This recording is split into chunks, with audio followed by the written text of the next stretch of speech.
17 Filipino seafarers na na-hostage sa Red Sea. Mahigpit na tututukan ni Pangulong Ferdinand Marcos Jr.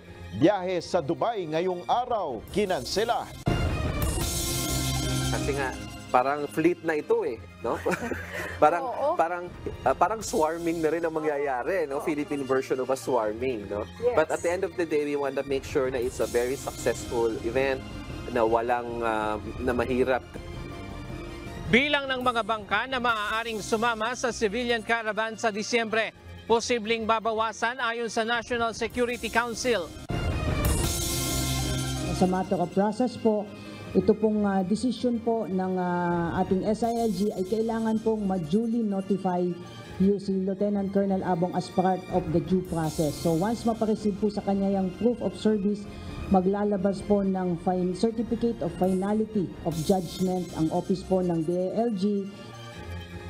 Dismissal order kay Police Lieutenant Colonel Mark Julio Abong agad na isisilbi ng Philippine National Police. Nag-amok na pulis makakapagpiyansa sa kasong kinasasangkutan noong 1 linggo. Bigla kami, siyempre, hindi naman alam na ganun eh. This is part of our Christmas traffic plans para maibsan talaga yung mga obstruction sa mabuhay lanes na tinuturo natin na maging alternatibong ruta na daanan ng ating mga motorista. Lalong-lalo na ngayon napasikip na yung mga major thoroughfares ngayong papalapit ng Pasko. 6 na pong illegally parked vehicles na isyuhan ng violation ticket sa clearing operations ng MMDA sa mabuhay lanes. 10 area iikutan araw-araw ng MMDA Strike Force. Hamas sandang palayain ang mga binihag na Israeli soldiers kapalit ng lahat ng Palestine prisoners.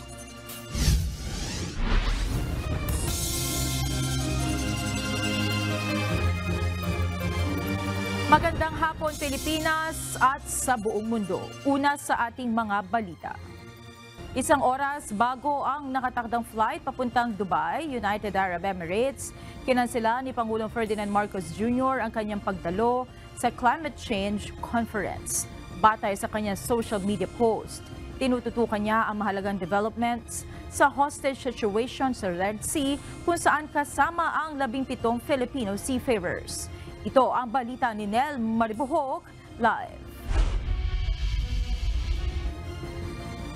Nel, may detalye na bang ibinigay ang Pangulo ukol sa sitwasyon ng mga kababayan nating Filipino seafarers at kumusta ang ipinatawag na pulong ng ating Pangulo? Yes, Monica, hindi idinitalye ni Department of the Interior and Local Government Secretary Benhur Abalos itong sinasabi nga ni Pangulong Ferdinand Marcos Jr. sa kanyang social media post na important developments sa sitwasyon ng 17 Filipino seafarers na nakasamang na-hostage sa Red Sea. Ayon kay DILG Secretary Benhur Abalos, sensitibo ang issue at hindi niya maaaring isa-isahin ang development sa pang-hostage ng Houthi armed group sa Galaxy Leader cargo ship. Anything that will be involving our seafarers ay napaka-importante para sa ating Pangulo. Pero at this point, sana maunawaan nyo, hindi ko pwedeng i-discuss kung ano nangyayari because of the sensitive issues po rito.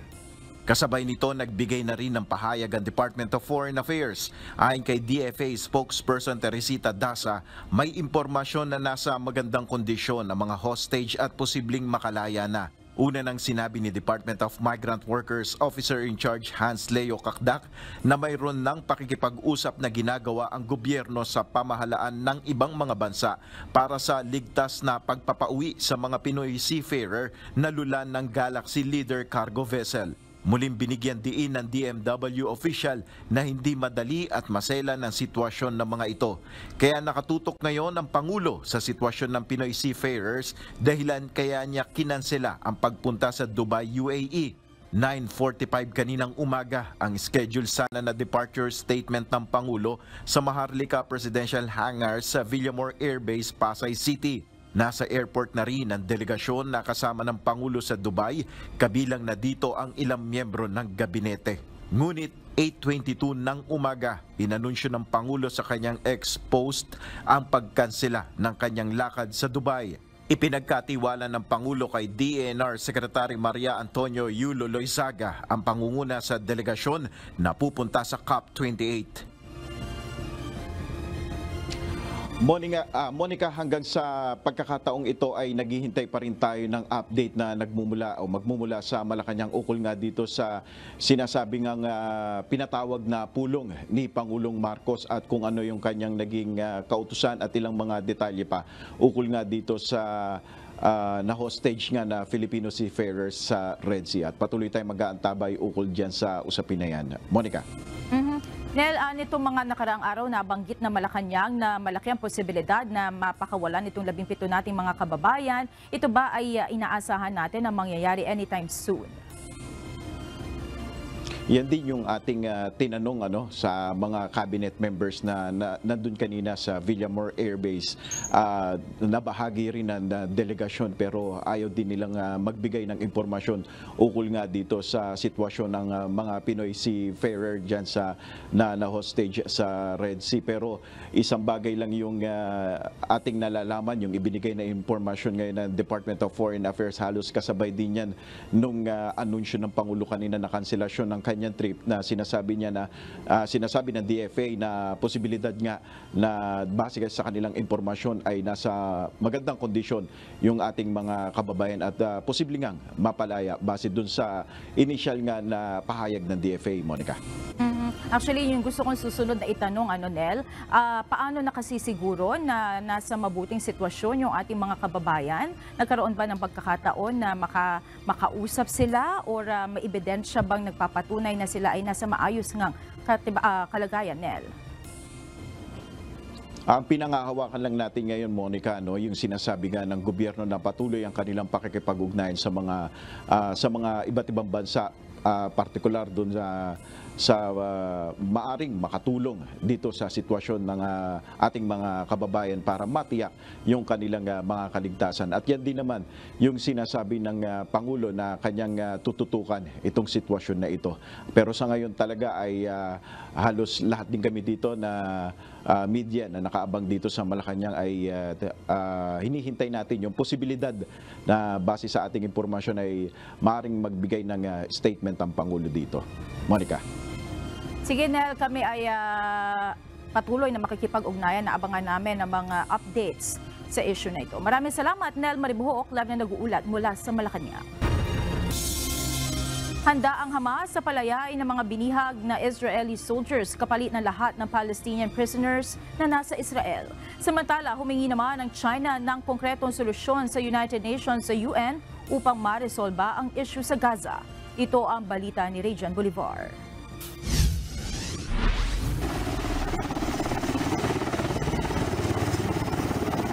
6 na araw na tigil putukan. 79 na hostages at 210 Palestinians na ang napalaya mula sa dalawang panig. Subalit nais pa rin ng Hamas na papalaya ang lahat ng Palestinians na sa kasalukuyan nakakulong ngayon sa Israel. Kaya naman ang alok nito, pakawalan ng lahat ng Israeli military na binihag ng Hamas kapalit ng kanilang mga kababayang nakapiit sa mga kulungan. Ito ang pahayag na isang Hamas official at ni Gaza Health Minister Bassem Nassim. Noong 2011, mahigit 1,000 Palestinians ang pinalaya kapalit ng isang Israeli na si Gilad Shalit na kinulong ng Hamas 5 taon ang nakalipas. Ayon naman sa ilang aktivistang grupo na nasa 7,000 Palestinians ang kasalukuyan nasa Israeli jails. Noong Oktubre, hiniling na rin ng Hamas sa Israel na palayain ang mga Palestinian prisoners. Subalit inoffer ng Israel na bilang kapalit, papalabasin naman ng Hamas ang lahat ng kanilang hostages.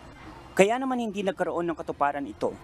巴以冲突再次证明，两个方案是解决巴勒斯坦问题的唯一。 We should also prevent the conflict from spilling over into the entire Middle East region. Palakasin ang diplomatic mediation. Ito ang pahayag ni Chinese Foreign Minister Wang Yi na siyang chairman ng High-Level United Nations o UN Security Council. Nananawagan din ng China sa isang pangmatagalang truce sa war-stricken enclave. 巴以冲突再次证明，两个方案是解决。 We urge the removal of the release of all those held captive and call for the removal of the blockade of Gaza to ensure unhindered international corridors and guarantee the basic needs of civilians in Gaza. Mula nang sumiklab ang giyera sa pagitan ng Israel at Hamas noong October 7, umiwas ang Beijing na kondinahin ng Hamas, subalit tutol ito sa karahasan sa mga sibilyan. Sa halip ay hinahanap ng China sa UN ang de-escalation ng giyera at isang konkretong timetable at roadmap para sa two-state solution. Ibig sabihin, ihihiwalay na bilang isang independent state ang Palestine at bibigyan ng isang pamahalaan na namumuno rito. Aniya sa pamamagitan nito, makakamit ang isang komprehensibo, patas at magtatagal na settlement ukol sa Palestine issue. Dagdag pa nito, hindi makakamit ang kapayapaan kung may expiration date at limitado ang tigil putukan. Region Boulevard, UNTV News and Rescue, Diyos ang aming sandigan, serbisyo publiko ang aming pinahalagahan.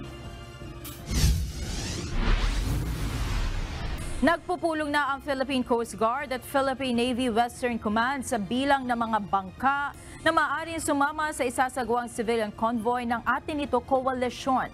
Handa naman ang grupo na sumunod sa anumang itatakdang panuntunan para sa kanilang paglalayag. Ito ang balita ni Ryan Lacanlale. Shepherding all of the ships, Yes. 'di ba? Parang ano yan parang nagkaroon ka ng prosesyon, yung convoy sa kalsada, di ba? Kailangan may numero, mayroong marshal, di ba? This is the high seas. So this is really a big effort. Maaari pang mabawasan ang bilang ng mga barkong sasama sa civilian convoy sa December 10 na inorganisa ng atin ito coalition. Ayon kay National Security Council Assistant Director General Jonathan Malaya, masyadong marami ang 40 na siyang nasa orihinal na plano ng grupo. Baka rin magkaroon ng hindi magandang interpretasyon ito sa ibang bansa na nakabantay sa sitwasyon sa West Philippine Sea. Well, that's a question. Kaya po ngayon, nagmi-meeting na ang Coast Guard at ang Philippine Navy, Westcom, about the allowable number of ships na pwedeng pumunta. Kasi nga, parang fleet na ito no? parang swarming na rin ang mangyayari, no? Philippine version of a swarming, no? Yes. But at the end of the day, we want to make sure na it's a very successful event, na walang na mahirap. Kailangan din na bihasa o sanay sa paglalayag ang mga kapitan ng gagamiting barko sakaling magkaroon ng aberya sa gitna ng dagat. At yung mga kapitan, kailangan marunong din sila sa high seas. Baka mamaya, dito lang sila sa Manila Bay umiikot, no? So may mga permits po kayong kailangan sundin. Kasi, kung ano man ang mangyari sa kanila, sisisihin na naman ng gobyerno. Tiniyak naman ng atin ito na susunod sila sa mga ibibigay na kondisyon ng Philippine Coast Guard at NSC para matiyak ang kanilang kaligtasan. Yes, for sure.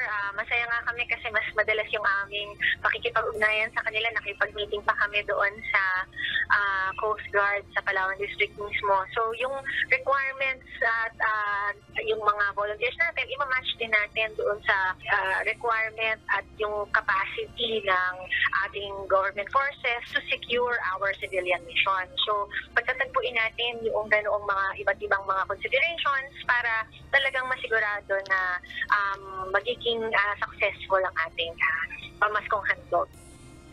Pinasasalamatan naman ng NSC ang coalition sa pagiging bukas nito sa kanilang mga rekomendasyon at maging ang publiko na sumusuporta sa proyektong ito.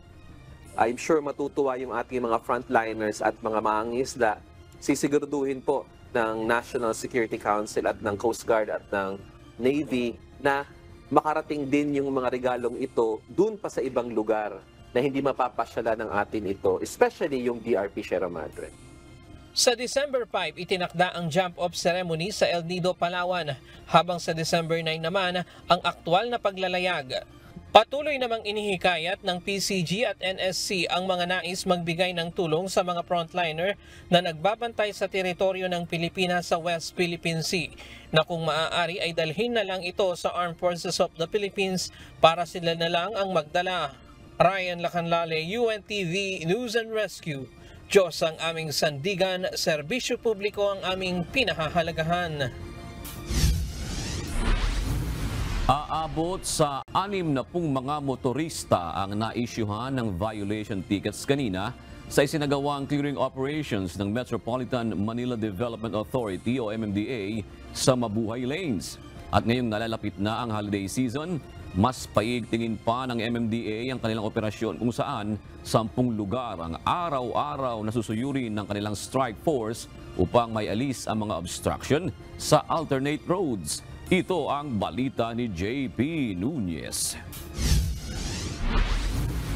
Nabigla kami, siyempre, hindi naman alam na gano'n eh. Dati naman kami nag-ano dito, mag-pick up eh. Pumaparada kayo? Oo, pumaparada kami dito lagi. Hindi man namin alam na gano'n. Sana na-warningan muna kami, di ba?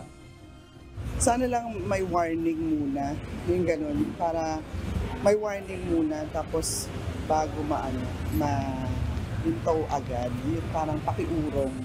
Nabigla ang ilang mga driver at mga may-ari ng sasakyan na naisyuhan ng violation ticket bunsod ng isinagawang clearing operations kanina ng MMDA Strike Force sa may kahabaan ng Mabuhay Lanes. Naabutan ng MMDA kanina na nakaparada sa bangketa sa bahagi ng Mabuhay Lane ang ilang mga sasakyan na dapat sana ay daanan ng mga tao.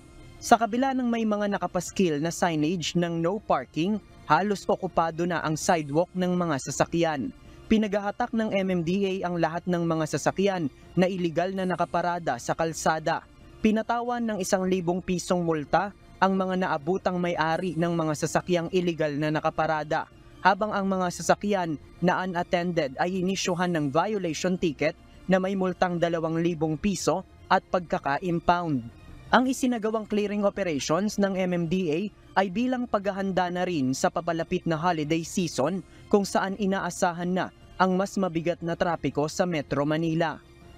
This is part of our Christmas traffic plans para maibsan talaga yung mga obstruction sa Mabuhay Lanes na tinuturo natin na maging alternatibong ruta na daanan ng ating mga motorista.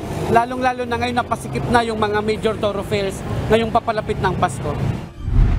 Nauna nang sinabi ng MMDA na sa ngayon ay nasa 430,000 vehicles na ang dumadaan sa EDSA kada araw. Kaya naman mahalaga na malinis ang mga Mabuhay Lanes dahil inaasahan na madadagdagan pa ng 15% ang traffic volume habang papalapit ang holiday season. Ayon kay MMDA Director for Enforcement Attorney Victor Nunez, mayroong mahigit sa 70 miyembro ang strike force. At para mapaigting pa ang kanilang clearing operations laban sa mga sasakyan na iligal na nakaparada, gagamit ang mga ito ng mga motorsiklo na araw-araw mag-iikot sa 10 area sa Mabuhay Lane.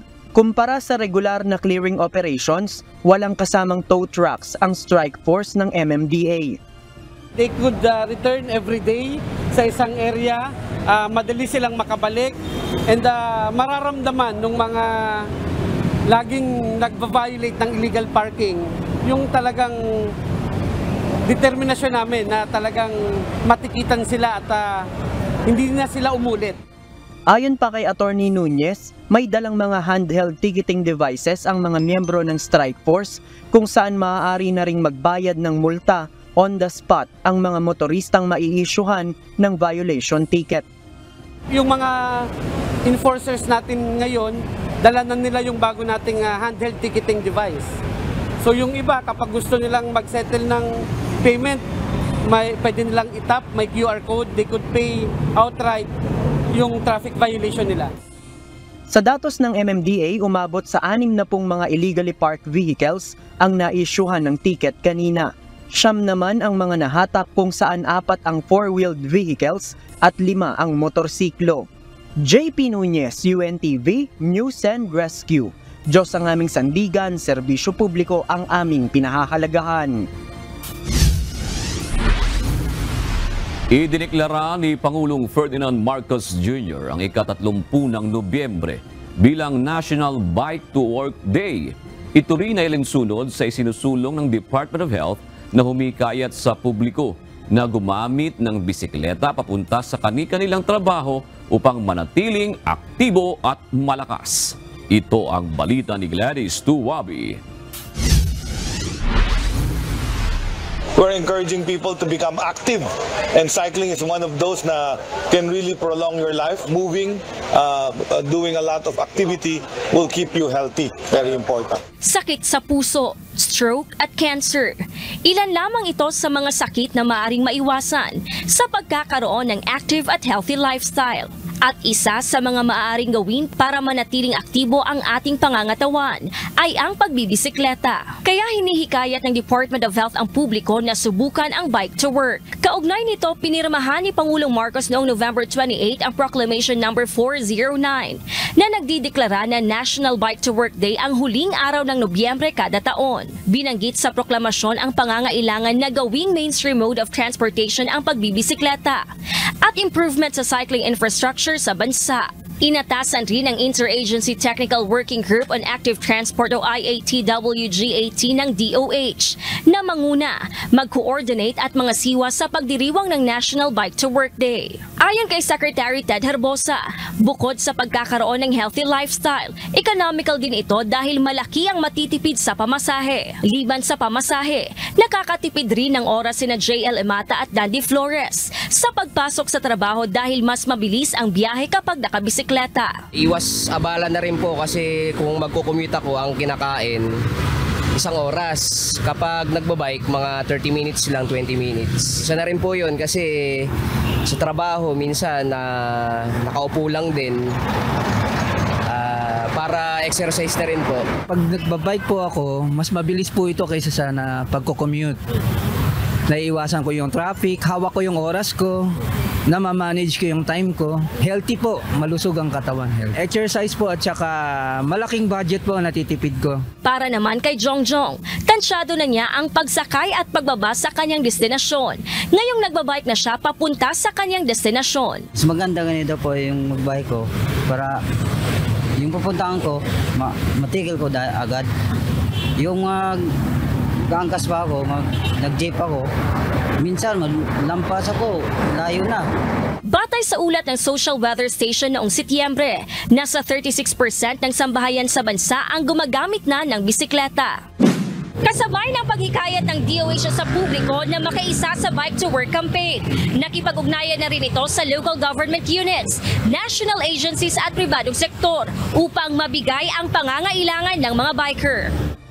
Kung mag-ano tayo, kagaya ng sa DPWH, nangihingi tayo ng more bike lanes and local governments sa mga private corporations and government institutions, mag-provide sana ng changing rooms, locker, shower room para, alam niyo naman kasi sa Pilipinas, mainit eh. So pag nag-bike to work ka ng mga ilang kilometro, papawisan ka talaga. So kasana naman, makapag-change sila. Sa ngayon, marami na rin ang mga bike-friendly cities gaya ng Quezon City, Iloilo City at Baguio City na may malawak at mahabang bike lanes. Gladys Tuwabi, UNTV News and Rescue. Diyos ang aming sandigan, serbisyo publiko ang aming pinahahalagahan.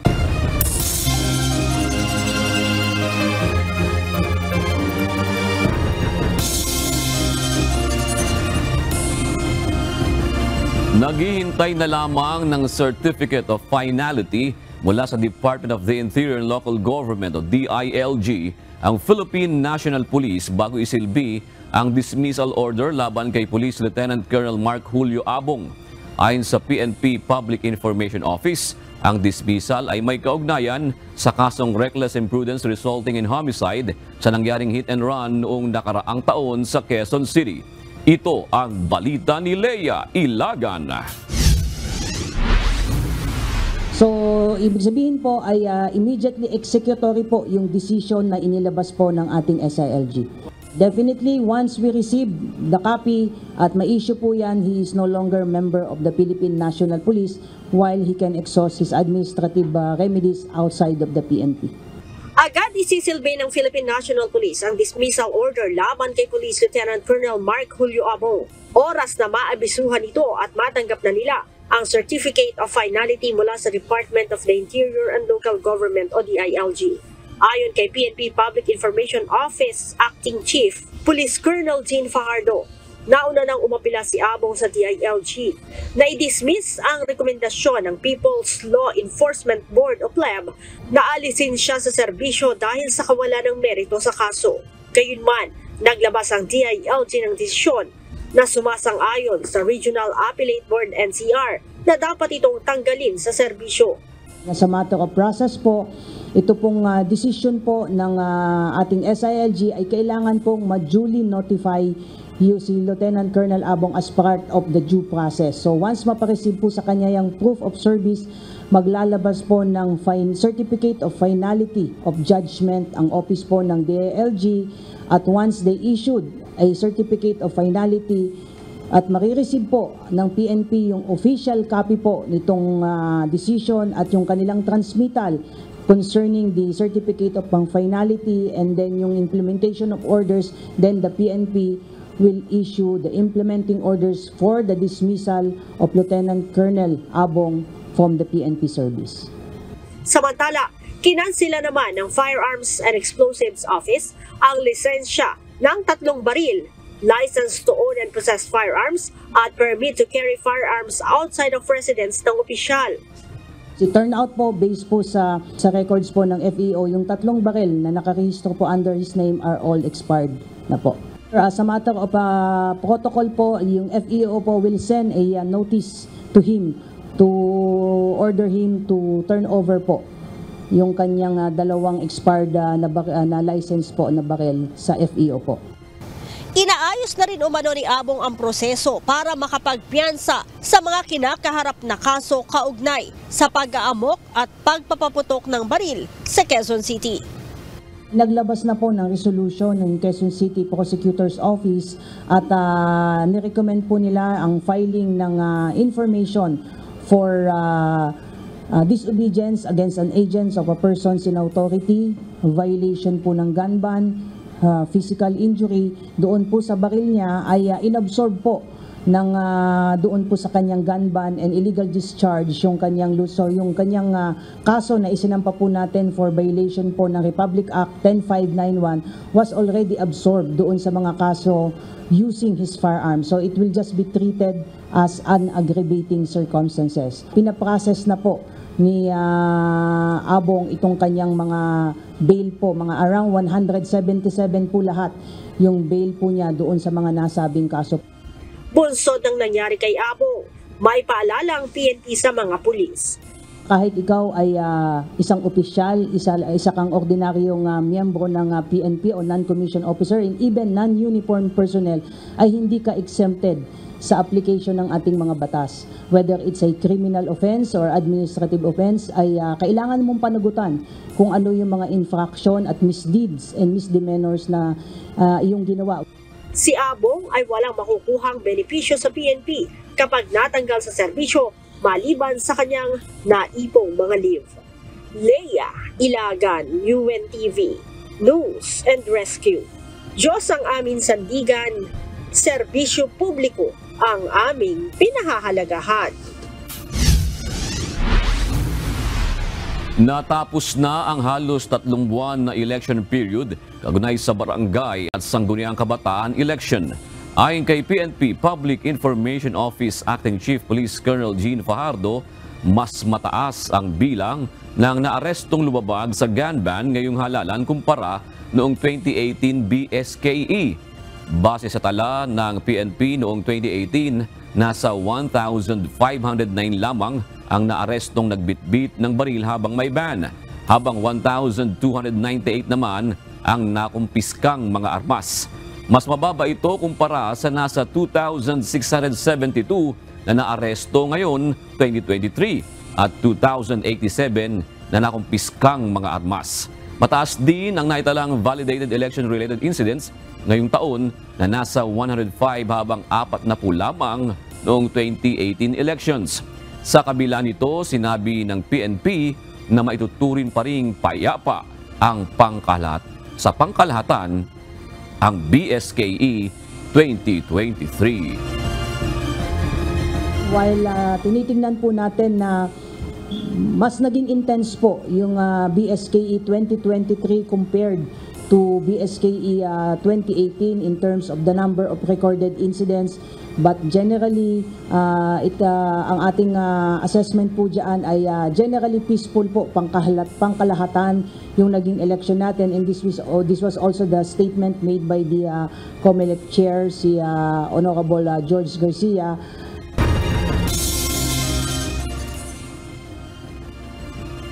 Narito naman ang mga balitang nakalap ng UNTV News Global Correspondents. Yan sa atin ni Nerissa Dando mula sa Japan.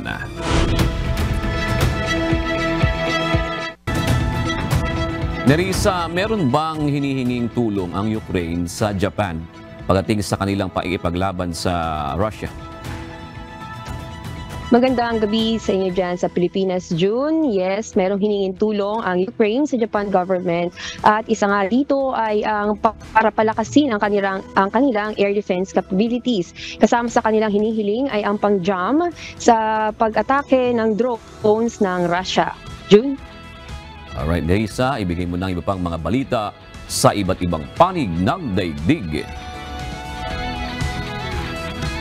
Natanggap na ng Ukraine ang 300,000 sa ipinangakong milyong shell rounds ng European Union. Samantala, payag ang NATO allies na gawing miyembro sa military alliance ng grupo. Ito ang balita ni Rayjan Bolivar. Allies reiterated determination to support Ukraine on its path to NATO and unwavering support as the Ukrainians bravely defend their country. Patuloy ang suportang ibibigay ng North Atlantic Treaty Organization o NATO sa Ukraine. Kabilang dito, kinumpirma ni Ukrainian Foreign Minister Dmytro Kuleba na natanggap na ng Ukraine ang shell rounds na ipinangako ng European. Ginawa ng foreign ministers ang pahayag habang dumadalo ito sa pagpupulong ng NATO sa Brussels. Nananawagan din ito sa sidelines ng pagpupulong para sa higit na pagkakaayon ng mga industriya ng depensa ng Ukraine at NATO upang matiyak anya na ang Kyiv ay may mga supply na kailangan nito upang talunin ang Russia. Sa nakalipas na ilang buwan, nakibahagi ang Ukraine sa isang sama-samang kampanya upang hikayatin ang nangungunang global arms manufacturer na mag-set up ng mga operasyon sa bansa. Samantala, kinumpirma naman ni NATO Secretary General Jens Stoltenberg na payag ang NATO allies na gawing membro ng NATO ang Ukraine. Ukraine is closer to NATO than ever before. We will continue to support them on the path to membership and will continue to support Ukraine's fight for freedom. Rayjan Bolivar, UNTV News and Rescue. Diyos ang aming sandigan, serbisyo publiko ang aming pinahahalagahan.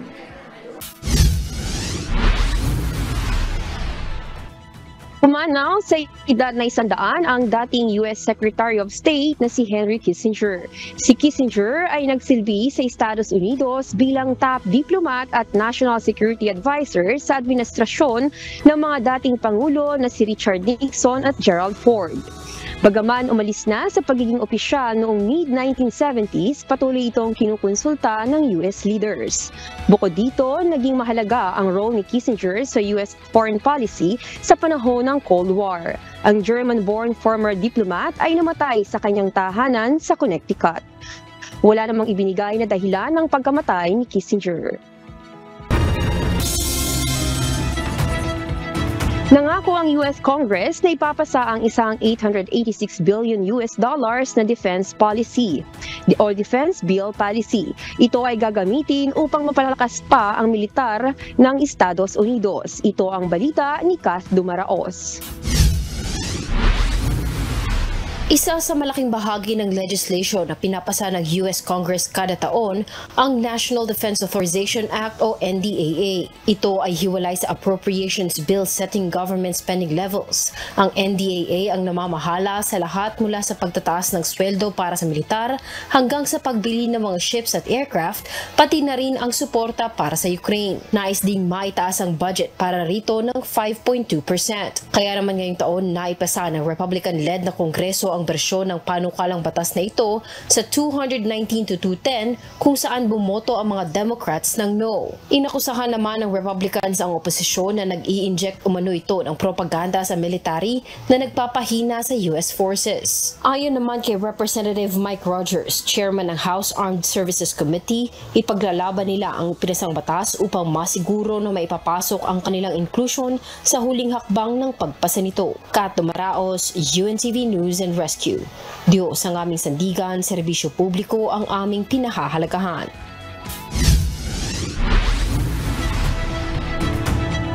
Nakaranas ng cyber attack ang Japan Aerospace Exploration o Agency o JAXA. Subalit ayon sa isang spokesperson ng ahensya, wala umanong nakuhang mahalagang impormasyon ukol sa rocket at satellite operations ang mga hacker. Ayon sa JAXA, may posibilidad ang unauthorized access kung sasamantalahin umano ang vulnerability ng network equipment. Natunugan ng Space Agency ang ginawang hacking mula sa isang external organization at pagsasagawa ng isang internal investigation. Hindi naman sinabi ng ahensya kung kailan nangyari ang pag-atake. Sa ngayon, nagpapatuloy ang investigasyon sa pangyayari. At yan ang mga balita mula sa iba't ibang panig ng mundo. Mula dito sa Nagoya, Japan, ako si Nerissa Dando. Magandang gabi. Hindi na maibabalik ang mga kontrobersyal na confidential and intelligence funds ng ilang ahensya ng gobyerno. Plano na rin ipagbawal ang paggamit sa contingent fund bilang pandagdag sa CIF. Ito ang balita ni Hardin Dagado. Ang maganda dyan, hindi naman namin dinagdagan. So kung ano man yung level, kahit lumalaki yung budget, hindi namin nilakihan yung mga confidential funds. Malabo nang maibalik ang mga tinanggal na confidential at intelligence funds sa CIF sa ilalim ng 2024 national budget. Sa pagtalakay ng Bicameral Conference Committee, sinabi ni Senate Committee on Finance Chairperson Senator Sonny Angara na nangunguna sa Senate contingent na inilipat na ang mga ito sa mga ahensya ng gobyerno na may kinalaman sa seguridad ng bansa. Tulad ng ginawa nila Chairman Zaldi sa House, nirealign namin sa mga security agencies dahil we shared their view na doon talaga dapat sa mga intelligence gatherers and providers. Gayunman, pag-aaralan anyang maibalik ang bahagi ng confidential funds ng Department of Information and Communications Technology o DICT para mas mapalakas pa ang cybersecurity ng bansa. Sa budget deliberation sa plenaryo sa Senado, inilipat na sa iba't ibang cybersecurity programs ng DICT ang 280 million pesos sa hiling na 300 million pesos na confidential funds ng ahensya. Tayo as consumers, nagka-transact tayo online. Pag nawala yun, pilay tayo. Our economy will come to a halt. So I think the DICT is trying to appeal for naibalik sana at least a portion of their confidential fund. We're consulting with the Vice Chair in charge of the DICT, that's Senator Grace Poe, if she's amenable to that. Si Senator JV Ejercito, pabor na inilagay na lang bilang regular item sa budget ang confidential funds ng civilian agencies para mabantayan ang pinagamitan nito. Ang CIF kasi ang medyo ibang ang auditing accounting because it's buying information So, di ba? So kaya nga minabuti natin na ilagay na lang sa MOE or sa line item. At least it will be more specific for what purpose as well. Si Senator Ronald Bato de la Rosa, hindi na rin daw ilalaban ang panukalang pagbabalik ng confidential funds para sa Department of Education o DepEd. Wala na Ano pang cost na ipaglalaban mo na umayaw na nga si Vice President Sara. So hindi tayo makikiusap para dyan. Ayon kay Senator Ejercito, inilipat sa pondo para sa pagpapagawa ng classrooms at school buildings ang hiniling na confidential funds ng DepEd. Sa kabuuan, nasa 9.8 billion pesos ang CIF sa ilalim ng panukalang pambansang pondo matapos ang ginawang paglilipat at pagtatapyas ng Senado at Kamara. Kasama na riyan ang 4.5 billion pesos sa CIF ng opisina ni Pangulong Ferdinand Marcos Jr. na hindi na ginalaw ng dalawang kapulungan ng Kongreso.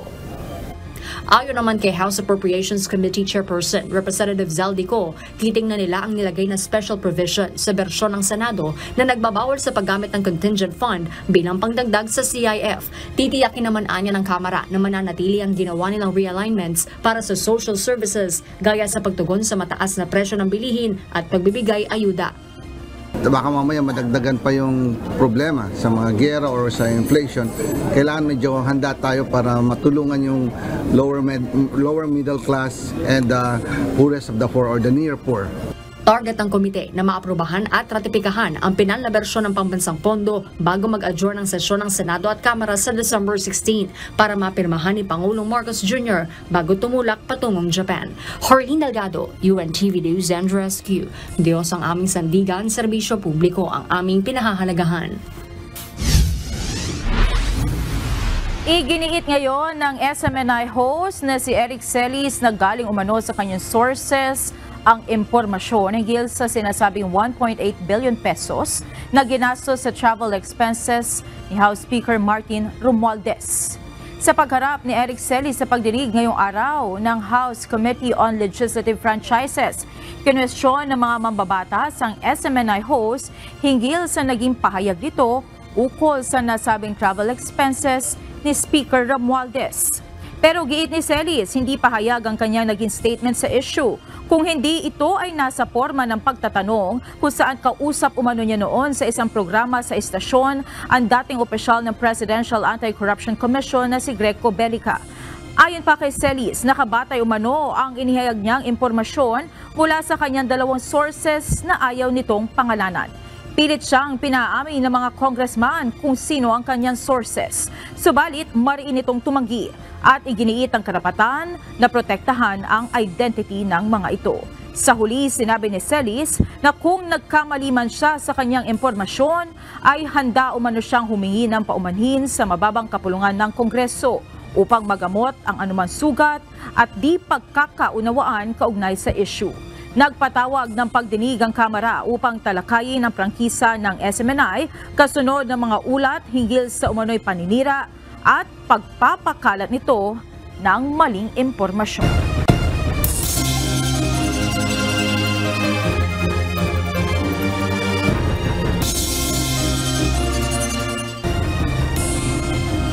Isinusulong ngayon ng Sugar Regulatory Administration ang paglalagay ng suggested retail price sa asukal. Maaari namang tumulong ang Department of Trade and Industry sa pagbabantay sa presyo. Ito ang balita ni Ray Pelayo. Yung usapan ng SRP ever since before, we've been pushing for an 85 peso SRP. The only hang-up dun I know is how will it be enforced? Umaabot ngayon sa mahigit sa 100 piso ang presyo ng puting asukal sa mga pangunahing palengke sa Metro Manila. Ayon sa Sugar Regulatory Administration, sa ngayon ay marami namang supply ng asukal at mababa rin ang farm gate price o presyo ng mga magsasaka, subalit hindi ito ramdam sa merkado. Nabawasan nila ng 10 piso ang kada kilo ng farm gate price. Kaya kung susumahin ay nasa 80 hanggang 85 pesos lamang ang dapat na presyo ng puting asukal sa mga palengke. Kaya naman nais ng SRA na lagyan na ng suggested retail price ang produkto. We are finding means and ways po for government to come in and see how to help the farmers. At the same time po, how to help the retail consumer. Ayon naman sa Department of Trade and Industry, ang DA pa rin ang maglalagay ng SRP pero maaari naman silang makatulong. Magbabase lang po kami sa kung ano po presyo ang sinet ni DA. Kami po ang monitoring. I-check lang po namin kasama ng pag-monitor namin sa establishment. Hindi rin daw dapat na ipagwalang bahala ng mga retailer at manufacturer ang pagpapatupad ng SRP. Posibleng makaapekto rin ito sa benta ng produkto. Hindi po siya penalty in the sense na papatawan natin ng fine, pero more of yung effect niya doon sa market share or doon sa saleability ng product dahil sila mismo yung hindi sumusunod sa SRP. Pabor naman ang Philippine Chamber of Agriculture and Food Incorporated sa paglalagay ng SRP sa asukal. Kung 49, 450 lang ang farm gate, I don't see a reason why it should be sold at 100.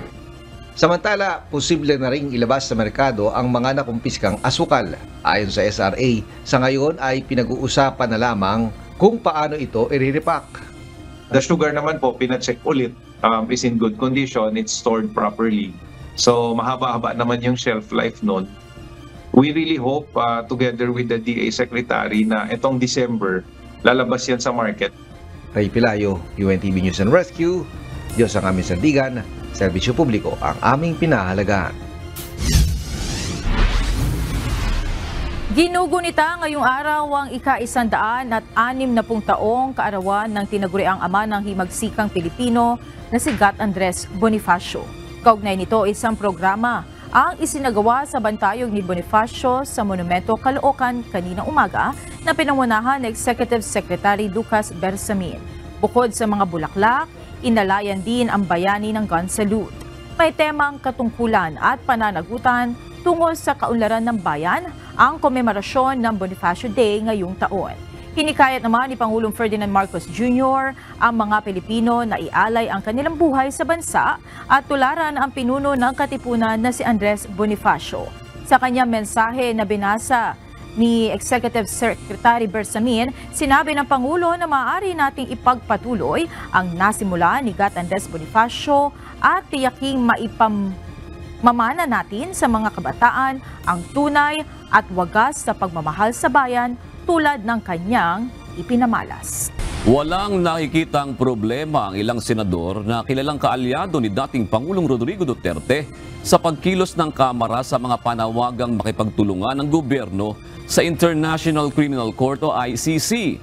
Inadap kamakailan ng House Committees on Human Rights and Justice ang ilang resolusyon na humihimok sa Administrasyong Marcos na makipagtulungan sa investigasyon ng ICC kaugnay ng bloody drug war ng Duterte administration. Ayon kay Senator Ronald Bato de la Rosa, saka na lamang siya magkokomento kapag lumusot na sa plenaryo ng Kamara ang resolusyon. Okay lang, walang problema. Trabaho nila yan eh. Trabaho nila yan. So hindi tayo pwede makialam. May mangyayari ba kung sasama ang loob ko?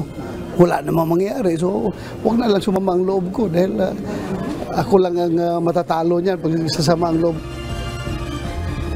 Para naman kay Senator Christopher Bongo, rerespetuhin niya ang magiging sentimento ng dalawang kapulungan ng Kongreso.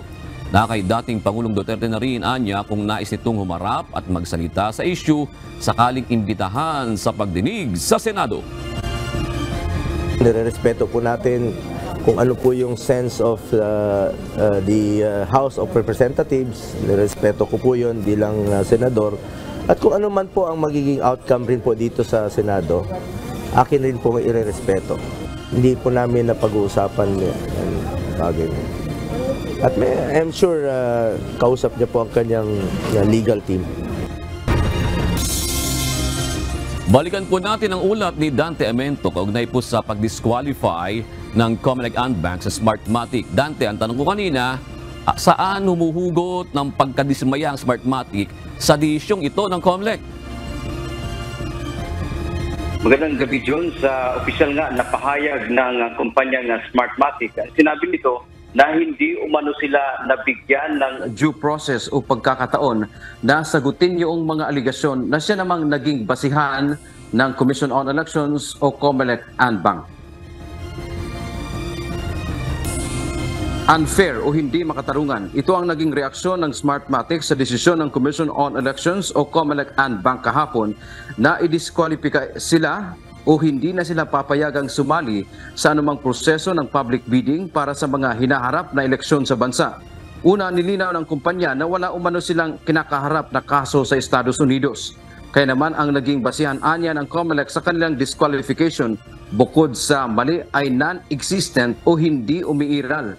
Hindi rin umano nasabihan ang Smartmatic hinggil sa umano'y kaso laban kay dating Comelec Chairman Andres Bautista sa Amerika na bahagi ng aligasyon laban sa kanila. Kinasuhan si Bautista sa Amerika dahil sa pagtanggap umano ng suhol o bribe money mula sa Smartmatic. Binigyang diin ng Smartmatic hindi sila nabigyan ng pagkakataon na magpresenta ng kontra-ebidensya para depensahan ang kanilang sarili. Subalit sa kanyang bukod na opinyon, sinabi ni Commissioner Amy Ferolino na binanggit sa isang motion for early resolution na inihain ng grupo ni na dating DICT Acting Secretary Eliseo Rio ang aligasyon ng panunuhol o bribe laban sa kumpanya. Maging si Comelec Chairman George Erwin Garcia, sinusuportahan ang naging pahayag ni Ferolino. Pag tinignan nyo, I will invite everybody, available yung records. Mababasa nyo, hindi lang isa yung petition. Series of documents ang final ng petitioner. At kayo rin mismo magko-conclude, yung binabanggit na wala doon sa akusasyon, kayo na magdiskubre na andon sa isa sa mga documents na na-file sa komisyon. So meaning to say, hindi po yun lihim yung mga issues o yung issue na na-discuss. Dagdag pa ng COMELEC, ginamit nila ang kanilang administrative power sa pagdesisyon sa kaso. Kaya anumang aligasyon na kanilang makukuha o maririnig ay maaari nilang maging basihan sa paglalabas ng desisyon. Ang ibig sabihin, kapag administrative function, we can act based on something which we are fully aware of. Not necessarily because it is contained in any petition or whatever. So, ibig sabihin, that's really part of the entire picture. Maybe the commission knows something which they also know. In fact, during the hearing of the case, naandyan yung issue na yon, bakit hindi nila mismo kinounter? Part yun ng kabuuan ng disqualification. Binigyan din pa ng COMELEC and Bank, hindi nila maaaring ipagsawalang bahala na maapektuhan ang kredibilidad at integridad ng halalan sa bansa. Anumang isyo na maglalagay sa proseso ng eleksyon sa alanganin ay hindi nila maaaring payagan. We have a higher charge, that is the purity of elections. And as we carry out our constitutional mandates, we also have the power to interpret. I mean, our interpretation of what that power entails is something that we in the NBank agree on. In addition, I would like to point out that COMELEC must be like Caesar's wife. It must be above suspicion. That's all. Importante yung integrity ng COMELEC. Jun, batay nga dito sa paliwanag ngayon ng Commission on Elections, maaring yung ating mga kasangbahay ay nagtaka kung bakit pa yung desisyon ng COMELEC ay hindi batay doon sa argumento ni na dating DICT Secretary, Acting Secretary Eliseo Rio.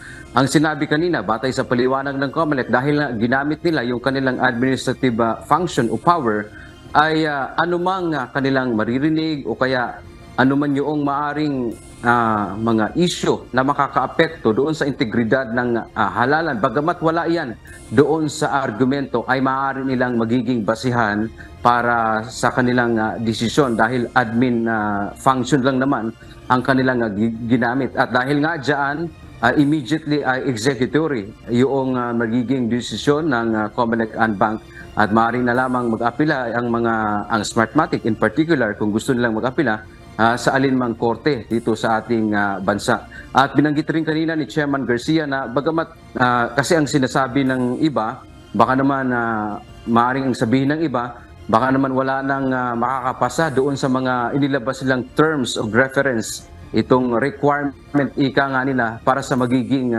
automated election system sa darating na 2025 midterm elections. Pero ang sinabi ni Chairman Garcia, hindi naman problema yon.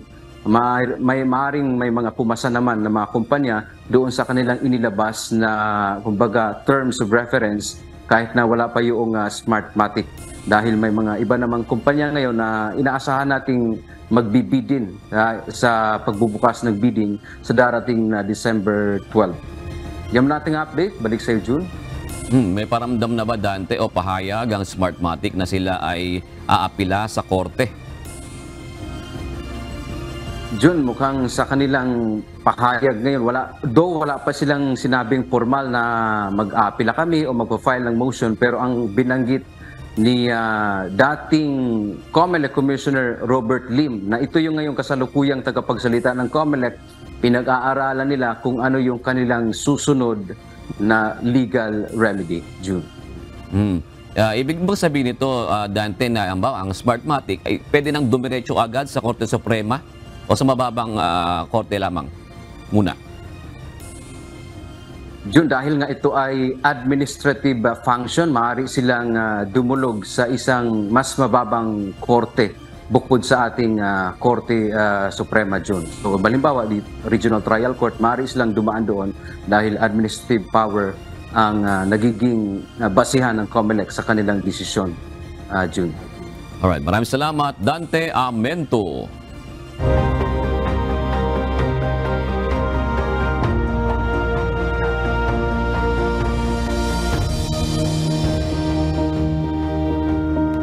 Patuloy po ang ginagawang pag-abot ng Members Church of God International o MCGI sa mga kababayan natin na nasa malalayo at mga liblib na lugar sa bansa. Kahapon isang medical mission ng sinagawa ng grupo sa isa sa itinuturing na hotspot area ng communist group sa isla ng Catanduanes. Inihatid ang serbisyo medikal sa mga residente na patuloy na naiipit ng problema ng insuryensya sa lugar. Ito ang balita ni Brian Baldarahe.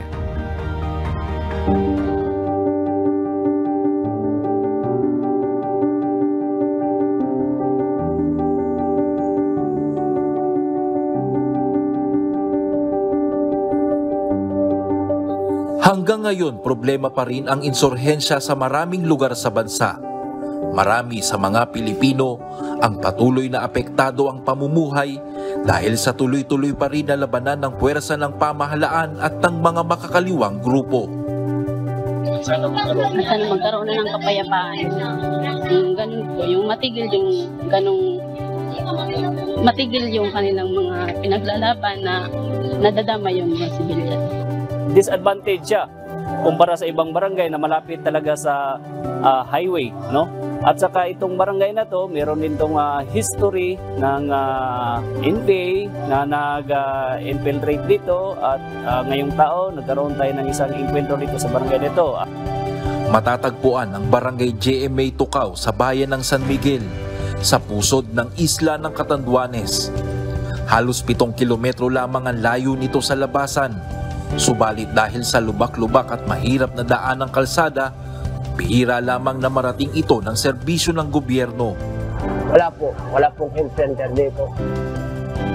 Yun ang problema dito sa amin, lalo na pagkagulan, may mga bagyo, may mga guhong lupa, may mga na-aksidente, kawawa kami, lalo yung may mga buntis, mga anak.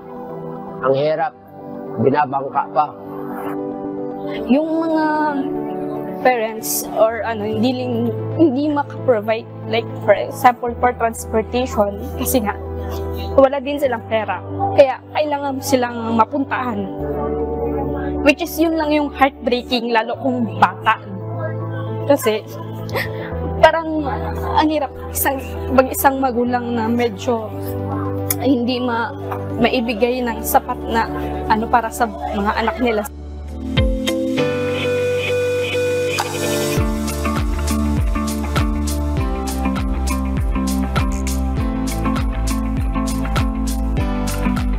Ang ginagawa ng MCGI sa pangunguna po ni Kuya Daniel, ito po talaga yung amin advocacy, yung paggawa ng mabuti sa lahat. Kami po sa hanay ng MCGI, gusto po namin na maiparamdam yung aming pagmamahal po sa inyong mga kababayan. At lalo na yung Diyos na kinikilala po ng MCGI, yung pagmamahal po sa atin. Kami po ay nagpapasalamat sa Diyos sa tulong ng atin pong mga militar, sa lahat ng mga nagsikap para makarating sa inyo ang serbisyo publiko ng atin pong MCGI.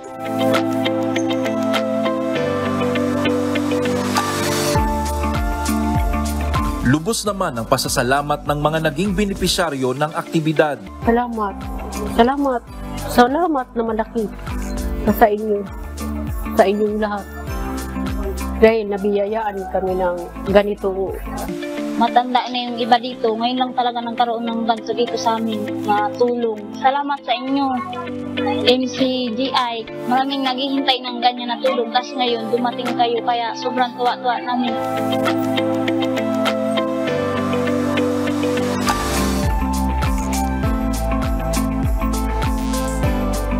Ay kami ay napagpapasalamat talaga, sir, kasi unang-una nung mag-coordinate kami sa inyo na ganito kalayo at wala kayong pag-alinlangan, sir, na tumugon kaagad. Yan ang pinakamaganda, sir, na wala kayong pinipiling lugar at pinipiling tao.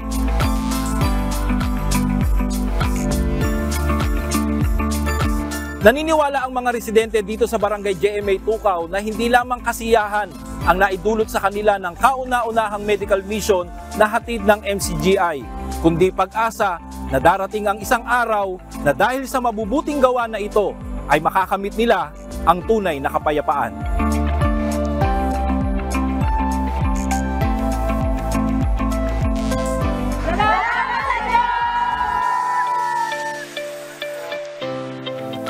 Brian Baldarahe, UNTV News and Rescue. Diyos ang aming sandigan, serbisyo publiko ang aming pinahahalagahan.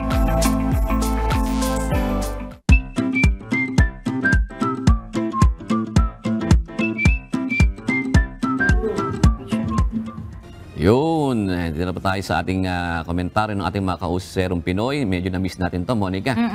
Ilang araw din tayong hindi nagbasa ng kanilang mga komentaryo. Sabi po sa issue hinggil sa clearing operations ng MMDA sa Mabuhay Lanes, sabi po ni Max04, dito sa Singapore, grabe, lahat sunod sa batas. Sana maging ganun din ang Pinas. Mahal kasi ang fine. Oo. Sabi naman ni Lorenza Molina, sana laging ganyan. Nanguhuli, tama po yan. Sabi naman po ni Lency Medina, matitigas kasi ulo karamihan ng mga Pinoy. Hindi naman po karamihan.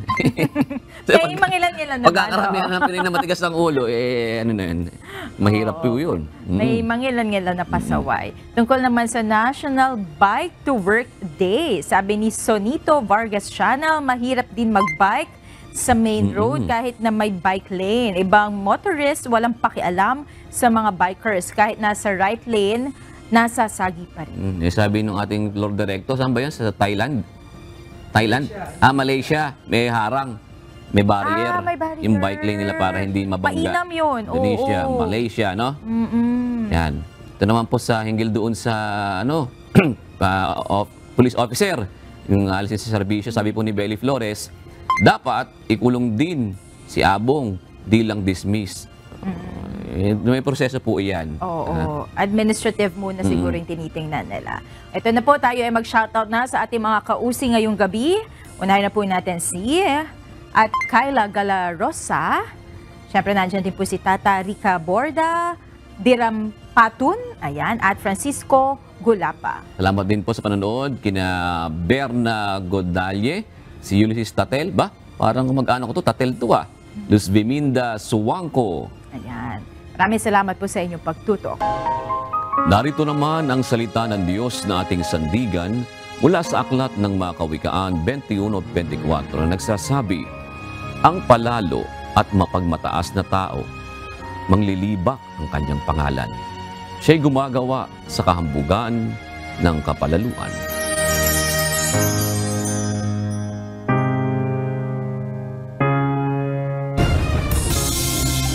At yan ang naging kabuuan ng ating balitaan ngayong gabi. Aming inilahad ng buong katapatan kung paano namin nasaksihan.